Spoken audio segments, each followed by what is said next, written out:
Hello Believe Nation. In this video, I will give you the 10 best ideas from one of the greatest books of all time, How to Win Friends and Influence People by Dale Carnegie. This book has been in print for over 80 years now and has sold over 20 million copies since it was published in 1936, making it one of the greatest bestsellers of all time.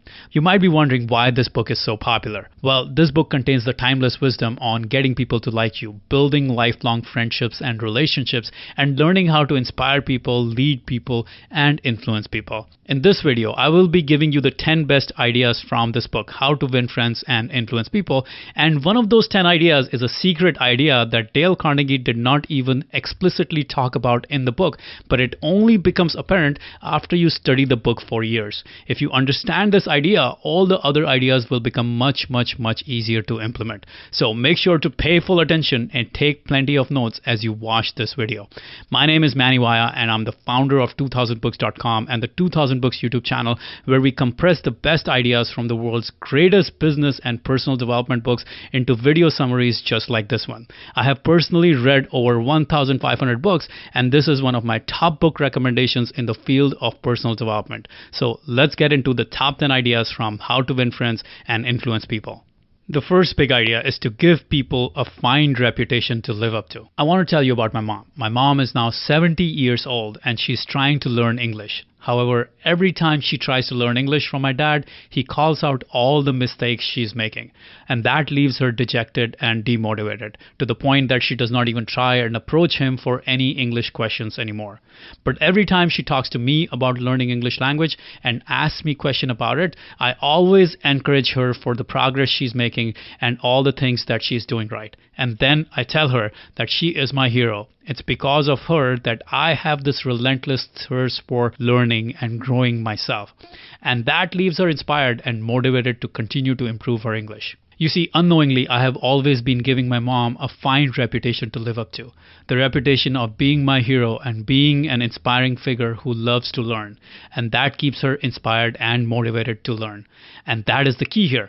Give people a fine reputation to live up to, and they will live up to it. But make sure you do it genuinely from your heart, not because you want to manipulate them. Well, Mom, if you're watching this video, let me just tell you, I love you. You are indeed my hero, and you have inspired me more than anyone else. So thank you.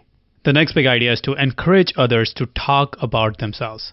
Remember that people are 100 times more interested in themselves and their problems than in you and your problems. I was recently at a conference and I started to talk to an attendee about his business, and that person started talking about his YouTube channel, his podcast, his blog, and the different monetization strategies he was using, and we spent 2 hours talking about his business, and I kept on asking him deeper and deeper questions about his business.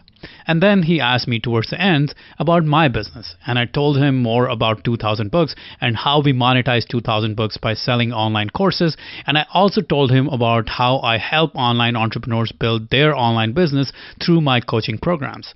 And that's when he said, "Man, that's awesome. You've really helped me clarify so many things in my business in the last 2 hours. How much do you charge for your coaching?" And as soon as I told him my rates for coaching, he decided to sign up for my coaching. So what happened here? Well, I asked him questions, I encouraged him to talk about himself. And the more he talked about himself, while I listened, 2 things happened. He began to like me and he began to trust me. Now, this is very paradoxical. If you want people to like you, get them to talk about themselves. Don't talk about yourself on and on and on. Get them to talk about themselves and they will love you for it. The next big idea is to become genuinely interested in other people. Now, let me tell you a quick story. One of my employees at 2000 Books was getting frustrated with the workload and he wanted to quit. I tried to convince him to stay. I tried to cajole him. I tried to reason with him. I tried to show him a bigger future at 2000 Books. I even tried to give him a raise, but none of these strategies worked. And I realized that I was just not going anywhere with him. But just when I was about to give up, I was reminded of this principle: become genuinely interested in other people. So I decided that on my next call, I was not going to push my agenda of getting him to stay, but instead I was going to be really curious and really interested in him, and I was just going to listen. And as soon as I became curious and interested, he started to talk about his family life and his kid, and he really opened up. I started to ask him more about his kid, and he lit up. And he told me stories about his 1-year-old son, and as we talked, it turned out that he needed extra time for his son because his wife was working as well. So we came up with a plan that allowed him to work more flexible hours and still stay with us. And as a result of that conversation, we developed a much deeper friendship. So what really happened? Well, I became genuinely interested in him, which allowed him to open up to me, which allowed me to learn about his concerns and address them, and which led him to staying with 2000 Books. So as Dale Carnegie says, you will make more friends in 2 months by being genuinely interested in other people than in 2 years by trying to make people interested in you. The next big idea is don't resist people, agree first. Now let me tell you another story. In the early days of building 2000 Books, when talking to potential customers, I'd get into heated arguments about why our book summaries and courses were better than our competitors. But that only led to the customer getting pushed away. They would argue their point about why they liked our competitors and dig into that argument. But now I have learned better. I have changed my ways. Now if the potential customer says, I will buy XYZ company book summaries, instead of getting into an argument, I say, oh yeah, XYZ company has some good stuff and they are made by good people. And that's the end of resistance. As soon as I agree that XYZ summaries are good, there is no more resistance from the potential customer. Now I can talk about the specific features and benefits of 2000 Books, all the different information products we offer, and why we are different, which often leads to the sale. So why does this work? Well, once you agree with the other person, they cannot continue to argue against you. And as a result, now you can talk about what you want to talk about. So really simple. Don't resist people. Agree first. The next big idea is to appeal to their nobler motives. Now, there is a really interesting story of Lord Northcliffe, who was a British entrepreneur in the late 19th century. One time, he found a newspaper using a picture of his that he did not want to be appearing in public. Now, he could have made a big fuss about it. He could have complained to the editor and told him, don't use my pictures, I don't like it, and all that stuff. But instead, he said, please don't use my pictures. My mother doesn't like them. And the editor promptly removed the pictures. So what happened here? Well, Lord Northcliffe was appealing to the part of the editor who understood the love and respect for his mother. One of the most powerful ways to win people to your way of thinking is to appeal to the part of them that wants to do good, the nobler part of them. So appeal to the nobler motives like honesty, fairness, and doing good, and you will win people to your way of thinking. You will be able to influence them. The next big idea is to talk in terms of other person's interests, not yours. Now, this principle is the fundamental of marketing and sales. And if you don't get this principle right, you can never be good at marketing and sales. Now, if you ever go to 2000books.com, you will never see anything like, hey, enter your email address to join my newsletter. Now, a lot of websites make the mistake of saying just that, but that is a very bad strategy. Why? Because they're not talking in terms of the visitor's interest.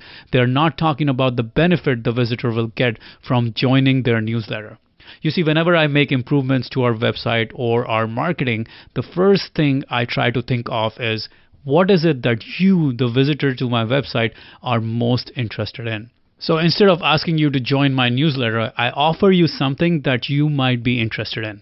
One of the things you can get on our website is a free pack of action guides of the 10 greatest personal development books.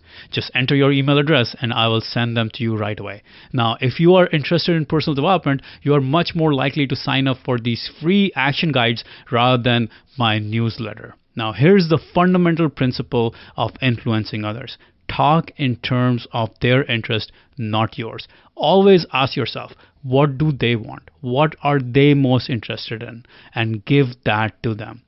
As Dale Carnegie says, talking in terms of others' interests, that is the royal road to a person's heart.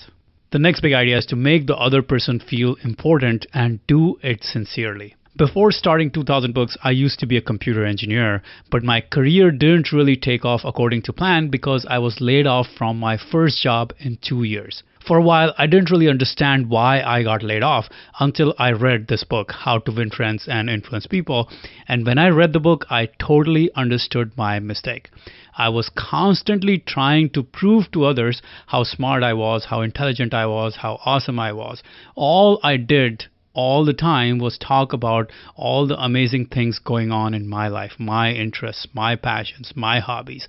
I was trying to make myself feel important in front of others, and I was being really self-absorbed. I thought that the only way to get people to like me was by trying to show them how smart and awesome I was. But that is the exact opposite of what we must do in order to get people to like us. You see, if we want to get people to like us, if we want to make friends, we must make others feel important rather than trying to make ourselves feel important in their presence. There's a paradox here. If we want to be important to others, we must make them feel important. You see, the desire to feel important is one of the most fundamental urges of human nature, and we must feed that desire in others, not ourselves. The next big idea is to ask questions instead of giving orders. A few years ago, I used to be the president of a local Toastmasters club here in San Diego, and I thought that since I was now the president of the club, it would be effective to give orders to my officers and let them carry out the orders. So I told my VP of membership, we need to increase membership. Let's do a membership campaign next month. But the VP of membership and other officers did not really follow through on that, and we did not have a membership campaign at all.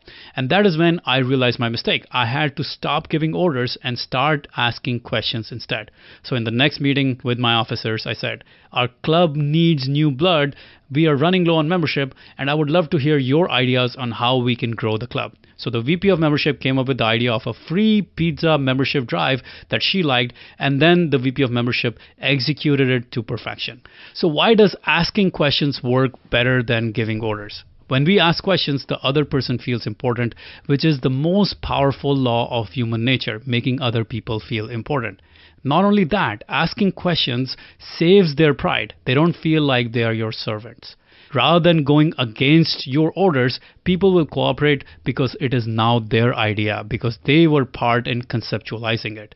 People are much more likely to follow through on something if they had a hand in the conception of that thing. So remember, ask questions instead of giving orders. The next big idea is to use encouragements and make their faults seem easy to correct. So back to the Toastmasters Club, when we were running the membership campaign, I noticed that our VP of membership had come up with a poster for the campaign, but it was not good enough because it did not convey the benefits. So instead of blasting her and finding faults in her poster, I said, hey, this is pretty good. You have a great eye for design, you know how to use colors to make it all pop, and you're really good with words in your emails and in your speeches. Now let's use those words to convince people to come to this meeting. So maybe we could add things like the benefits people would get from Toastmasters Club, the fact that we have free pizza for this meeting, and also that there's no obligation to join, people just can come to check it out. Now, what happened as a result of that conversation? The VP of membership happily made those changes to the poster without any disagreement.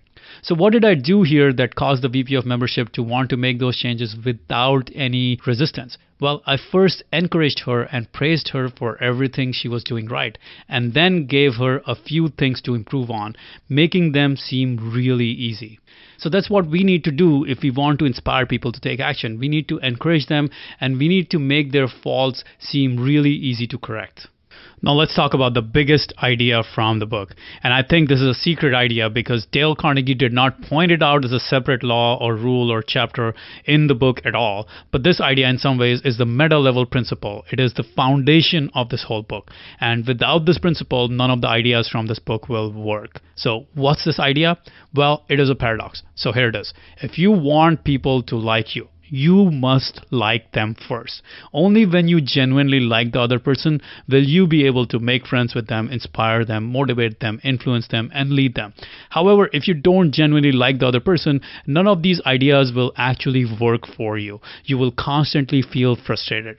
Now you have to understand that it is a paradox. If you want others to like you, you must first like them, and it must be genuine. You see, when it comes to liking others, it is a matter of the heart. You can never fake liking others because others will always see right through it. So when you are trying to win friends and influence people, realize that it all begins with genuinely liking them. Okay, so now let me recap the big ideas we covered in this summary. Give people a fine reputation to live up to. Encourage others to talk about themselves. Become genuinely interested in other people. Don't resist people, agree first. Appeal to their nobler motives. Talk in terms of the other person's interests. Make the other person feel important and do it sincerely. Ask questions instead of giving orders. Use encouragements and make their faults seem easy to correct. And the biggest idea from the book, which is to get people to like you, you must like them first.